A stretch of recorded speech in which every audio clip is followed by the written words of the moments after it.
welcome back to the Fermented World Homebrew channel. I just wanted to catch up with you guys to say, if you weren't already aware, my live video of this brew didn't upload, and I closed down the app hoping that it'd still be there and then maybe upload, and it deleted it. So 25 minutes brew day wasted. All the ras that I was chatting about it and how flipping good it was going to be gone, and the problems that we came up against whilst brewing it were also gone. Let me just flip this light on. I need to shine. There we go. So this is what we call a Pyment. It is a mead that is brewed using grape juice. So for this I used 3 litres of grape juice, 1,440 grams of honey, 20 grams of raisins. I didn't actually weigh them, that's just a guess. A handful of raisins, let's just say a handful of raisins, for tannins, which obviously just gives the brew a little bit more of a, what's the word? Instead of it being one-dimensional, it has a little bit of a tang to it. Yeast nutrients, 500 ml of water, because the problem we had with this is on the hydrometer, which I don't have, it's over there, it literally went off the scale. My hydrometer reads up to 1.150. So it's one of them that can go past the 120 mark. Some only read up to 120, mine goes up to 150. I believe it's more of a wine variety of the hydrometer, but it works exactly the same principle, and it can still measure the lower gravities as well. So yeah, it went off the scale, which is why I added some water. I didn't want to, but what I should have realized is I shouldn't have, you live and learn, right? So basically what I would have done is put less honey in. I would probably put 1.5 pots in. So that would be, let me just quickly figure it out. So 1,080 grams. That's what I would have done if I hadn't have already made this like it is now. So it is a really high gravity at 1.140. I have no movement just as of yet, so I am just going to give it a bit of a jiggle just to see if we can get it moving and started. Now, the yeast that's in there could very well be in shock because there's too much sugar. So if by the end of today I get nothing in my little blow-off tube here, then it's going to be transferred drastically into the apple and mango container, which is here. That's got apple and mango sat in it at the moment, mead. But problem being, that's not actually ready to come out of secondary yet. But I have no other way of taking this out unless I dig out some old demijohns. Because what I might have to do is dilute this again, because there is a hell of a lot of sugar in there. But again, like I say, it's all trial and error.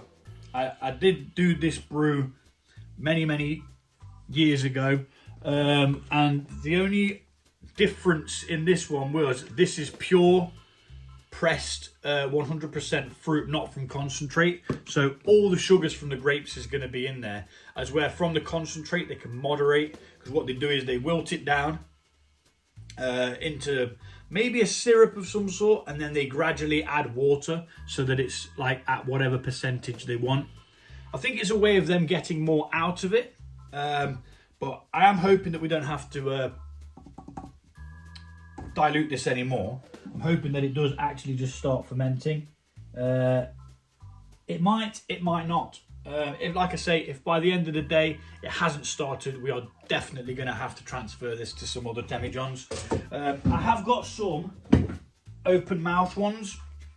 Now they're a bit old and dusty, but we can clean them up, because if we separate this half and half and then we dilute, yeah, I think we're going to be around. Now this is an American gallon, which is about 389 milliliters. Correct me if you're American and I am wrong. But yeah, then that is always an option. I do have 2 of them, which are called open mouth fermenters, which is probably what I should have done this in, but I thought I'd get away with it in there like that. So that is the update. I think I've told you what we've got in there. If not, we'll recap. We've got 3 liters of grape juice. You can use the stuff that's not from concentrate, or you can, which I have, or you can use the stuff that is from concentrate. I used the stuff that's from concentrate last time, and the mead was absolutely phenomenal. Like, I don't drink wine, as I always tell you. I don't like the dryness of it. But this, with the honey that you put in at the end after it's fermented, oh, it's divine. You get the lovely flavours of a wine, but it's sweet with honey. It's mesmerising, it's brilliant.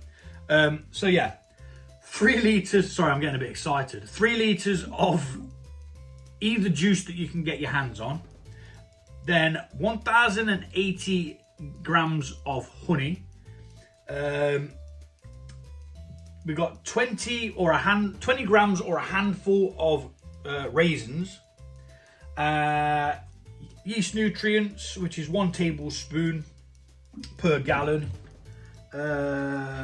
Yeast nutrients, chemical name is ammonium sulfate, and what that does is it just gives your yeast a head start and allows you to drink it a bit sooner as well.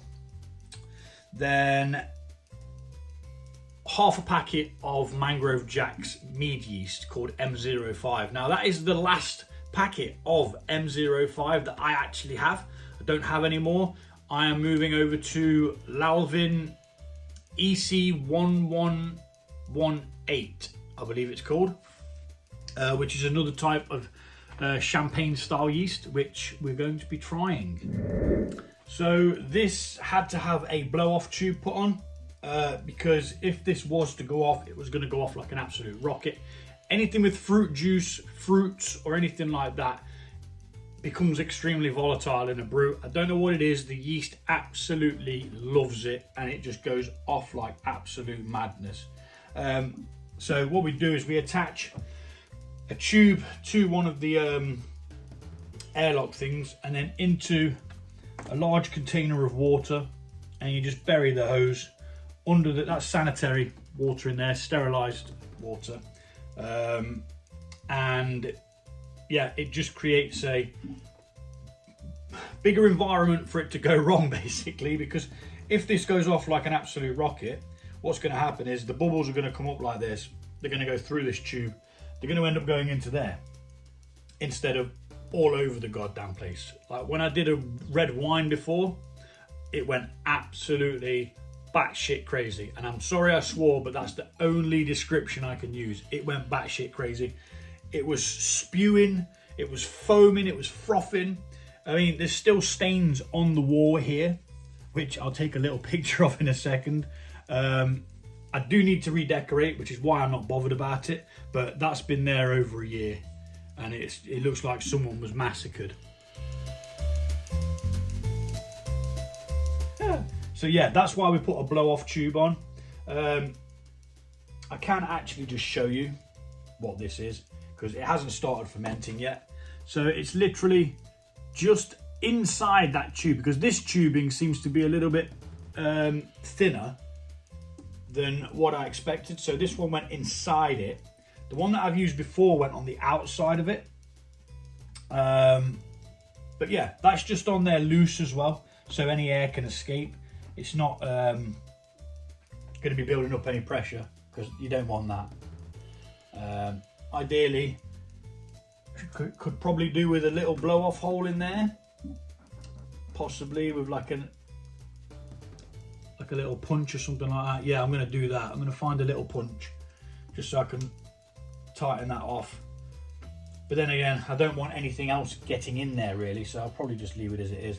Anyway, I'm waffling now. I just wanted to explain that this is a blow-off tube, and we're using that as a precaution just in case, because what happened last time is it blew the top of this airlock off, and if there wasn't so much foam and crap built up on the top of it, the brew could have very well been spoiled with contaminations by airborne yeasts, which is bloody everywhere, by the way, and also fruit flies. They absolutely love mead. They will be swarming, no doubt, anytime soon as the weather gets better. But yeah, blow off tube, and yeah, so that's that for now. This is the update. I'm really gutted that the video didn't upload, which is why you saw me on the live last night, trying to see whether I could get the live to upload. And you know what, loads of people joined the live as well, and I was like, oh shit, I'm only, excuse my language, oh shit, I'm only actually doing this as like a tester to see whether it uploads. But then everyone started joining and stuff, so I was like, okay, said hi to a couple of people, and I'm sure a couple of people subscribed as well, so thank you very much. I never beg for subscribers. I never say like my videos. I don't care whether you do. I'm grateful for it, but I don't care whether you do. I never ever beg for it. That's just not who I am. It's not what I'm here for. I'm here to educate, archive, and just show people how much fun it can be to brew your own beers, brew your own ciders, brew your own mead. You can brew absolutely anything that contains sugar. Anything that you can have that contains sugar, add water, throw in some yeast, you will have alcohol. I'm not saying it's going to taste nice, but you will have alcohol. Now watch this space, because if you've watched this far of the video, I'm going to put you into a little treat that no one else is going to know if they haven't watched thus far. So I am going to make alcohol with porridge oats, because all grains is wheat or barley or, you know, things like that. So the ones that we use to make beer are barley, and we malt them to be able to transfer and create different flavors in the sugars and stuff like that. So it stands to reason that if I put that in a pan with some hot water at 65 degrees for 1 hour, the sugars that are inside there, or the starches that are inside there, will convert to sugars, and we should have some form of sugary wort. Now, it's only going to be an experiment to see whether it can be done. I'm not going to upload it until I have actually finalised what it tastes like, because if it tastes like ass, there's no point me putting it up here. I am going to be putting hops in to try and make it like a beer, but it's just going to be with porridge oats, so it could be a load of crap. But anywho, thanks for checking back in on the Pyment. This is going to be amazing one way or another. Even if I have to dilute it, it's still going to be absolutely boss. So yeah, again, sorry that I didn't get the full brew day uploaded. I'm still kicking myself about it, because it was the first ever live I'd done, and I just thought, oh, this is really easy. And then I was like, well, I won't have to actually edit my videos. You know, I can just make sure I do it all right the first time. And I did everything right. I didn't swear. I mean, I dropped one thing and something fell on the floor. So I dropped two things, and the rest of the whole brew went perfectly, which very rarely happens. I'm normally swearing, crashing about, getting moody, and that kind of thing. But let's see what happens.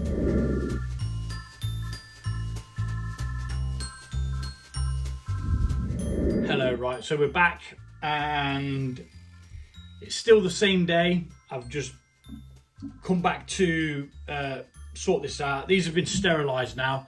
I am going to use these. This has no activity, and if there is any activity, it's extremely minimal, so it's stuck. There's too much sugar. The yeast can't handle it. It's under strain, and just as I said that, a flipping bubble came out of there. Now, I'm not willing to let this be stuck, so what we're going to be doing is we're going to be transferring. I've got 2 litres of water here. We're going to be putting in 1 litre into each of these, then we're going to tip the contents of that into there, and then we're going to put half and half into each one of these diluting it by 1 litre. We're going to do a hydrometer check. We're going to see what that reads. We're going to dilute it because, again, like I say, there's too much sugar in. So it was a bit different to the original. The original obviously was not as strong. Must be the content of sugar that's in the grapes in this, because this is literally just grape juice. There's no additives or anything.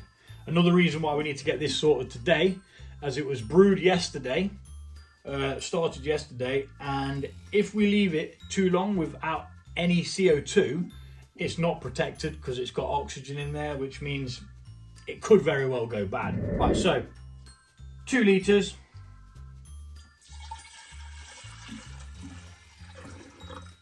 One litre in one. We're only doing it rough. We're not, you know, I really don't care to get it 100%. I just need these brews sorted. And there we are. It may even end up having more added to it. I'm not 100% sure yet. Everything's sterilised that's going to be in contact with this. The only problem we're going to have is the amount of raisins in each one, because we are going to be tipping this out. Now, there's no alcohol in there at the moment, so it's not going to spoil. We don't have to worry about that, but this is quite heavy and it's going to make a hell of a splash.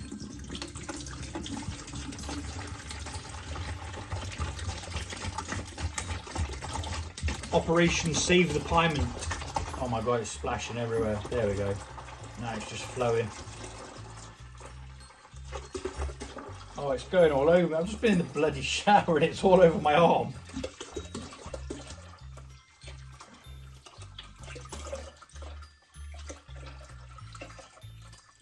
Alright.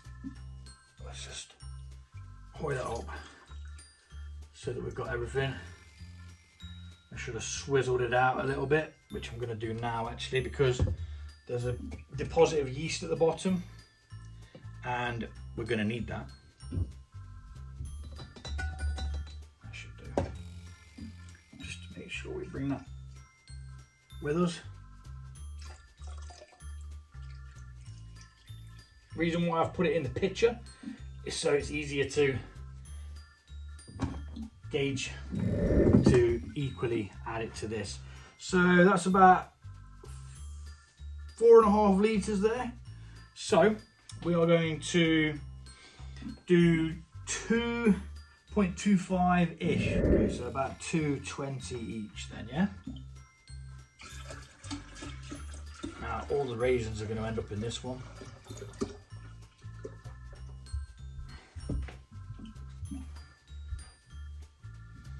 Put my thumb roughly where it is.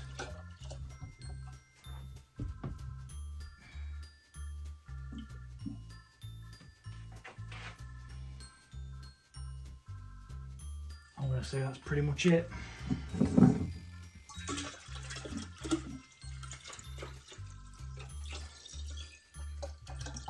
So there's a few raisins in that one, but most of them did go in there.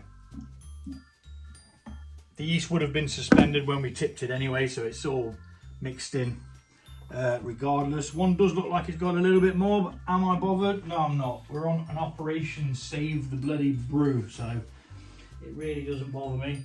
I did, however, come over here to get some more raisins,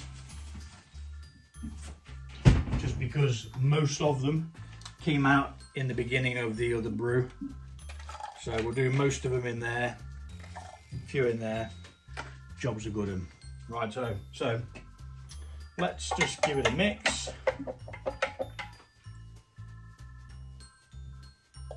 And again, another mix. Okie dokie.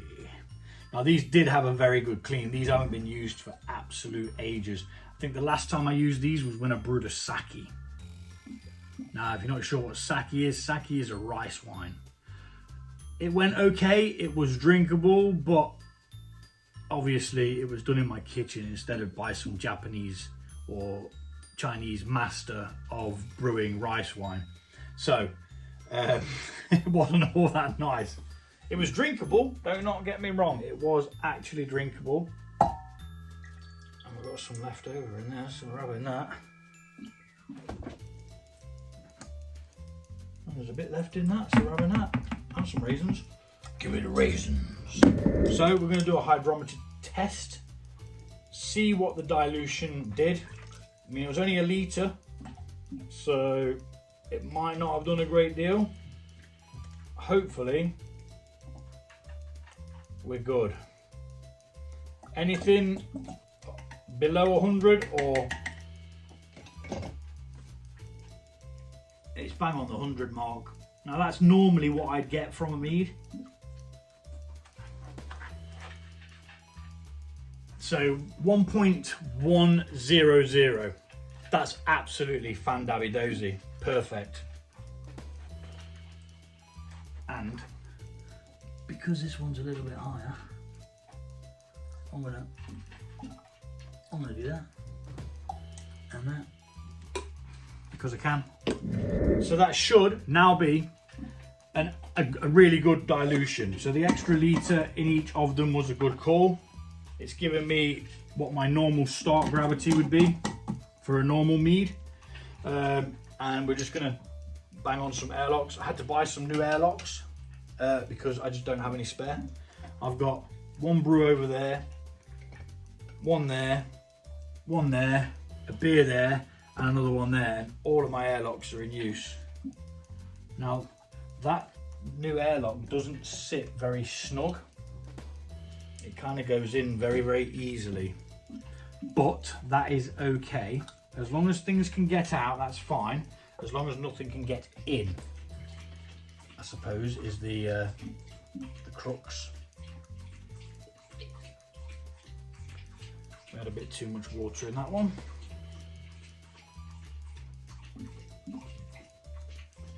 And there we are. So, unfortunately, we had to transfer it, but fortunately, now I have 2 extra litres of Pyment. Normally you wouldn't add water, but I think if you're going to use the pure pressed fruit juice, you're going to need to. I think with the concentrate stuff, I think you've got a little bit more leeway. It's probably less sugar in it. But yeah, we're going to label this up as to what they are so that we know. I mean, I'll know, but it's always nice to see labels and things like that. And we're going to scratch the OG. The OG is no longer 1.140 because that's redonkulous. I will also change the date to the 27th because it's 27th today. And this is where we're at because we've diluted.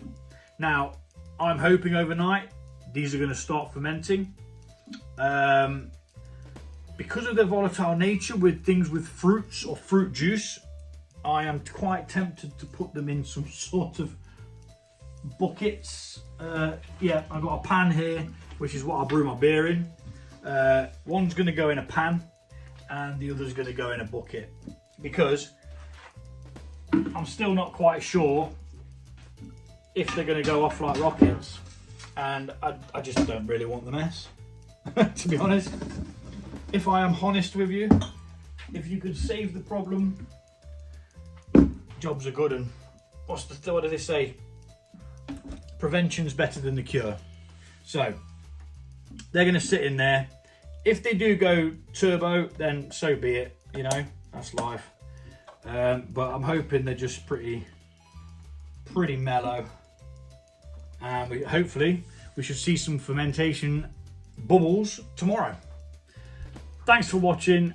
Really sorry it wasn't live like it was supposed to be, but we've rectified the problem anyway, that it was too concentrated. So yeah, lesson learned. Fresh fruit juice has a hell of a lot more sugar than concentrate. Thanks for watching. I'll see you all soon.